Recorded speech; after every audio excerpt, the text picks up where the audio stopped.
We were sitting in the attorney's office for Mom's will reading when the lawyer asked my sister, "Before we begin, what were your mother's final wishes for burial?" Rachel froze. For 3 years, she told the family she was Mom's primary caregiver, posted photos at Mom's bedside, started a GoFundMe that raised $11,000. In reality, she visited 4 times, 1 hour each. I was the one who actually moved in, who slept on Mom's floor and carried her to the bathroom when she couldn't walk. But Rachel had voice recordings. Mom screaming that I was poisoning her, that I stole her jewelry. Mom had dementia, didn't know what year it was, but Rachel played those confused rants for every aunt and cousin until they stopped taking my calls. Now we sat in a room together, Rachel in the center chair, me in the corner, the family watching, and Rachel didn't know the answer. She wanted. Rachel glanced around the room. She told me she wanted to be cremated. Aunt May frowned. Cremated? Ellen always said she was terrified of fire, even as a girl. Rachel's smile tightened. Maybe she changed her mind. At the end, she didn't. I said quietly. She wanted to be buried in her garden, under the roses. Aunt May turned to me, then back to Rachel. You were there every day. You didn't know that? Mr. Huang cleared his throat. Let's continue. Your mother left specific items to specific people. Rachel, she mentioned a blue notebook with all the details. You have it? Rachel nodded quickly. Of course. I just didn't bring it today. My Huang smiled. That's fine. You can tell us from memory. The wedding ring. Who did she want to have it? Rachel's eye twitched. She told me she wanted it to stay in the family. Which family member? Silence. I don't remember exactly.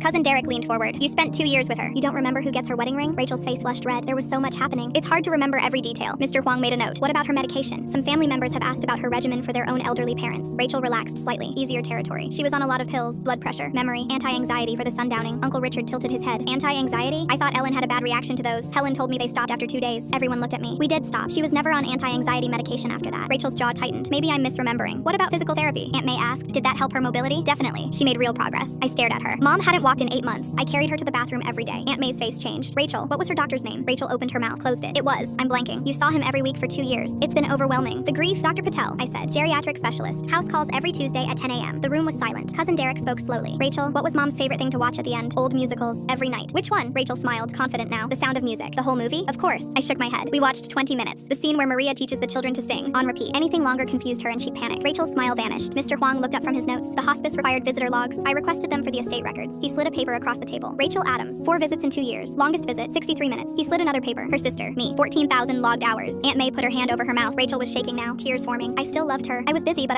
there's more. Mr. Huang opened his briefcase. Your mother left me copies of certain pages from the blue notebook for safekeeping. He pulled out papers, started reading. Rachel visited today. She thinks I don't remember afterward, but sometimes I do. Rachel went white. She leans close and whispers things. Says my pills look different. Asks if I'm sure my other daughter isn't stealing from me. She shows me my jewelry box and says things are missing. Aunt May's hand dropped from her mouth. Then she takes out her phone and starts recording after I get upset. Complete silence. She makes me scared on purpose. She wants me to say bad things about my baby. I try to fight it, but my brain gets confused and the fear takes over. I'm writing this so someone knows. Rachel is using my broken mind to turn them against each other. Rachel stood up. She had dementia. She didn't know what she was writing. 2 physicians confirmed capacity. She wrote this during lucid periods. Aunt May turned to Rachel, her face twisted with disgust. You made her worse. You tortured your dying mother so you could record it. I didn't. It wasn't. You made her afraid of her own daughter for $11,000 for Instagram photos. Rachel looked around the room, searching for a single sympathetic face. She found none. Rachel contested the will. She lost. Aunt May calls every Sunday now. Mom wanted to be buried in her garden. I planted the roses myself.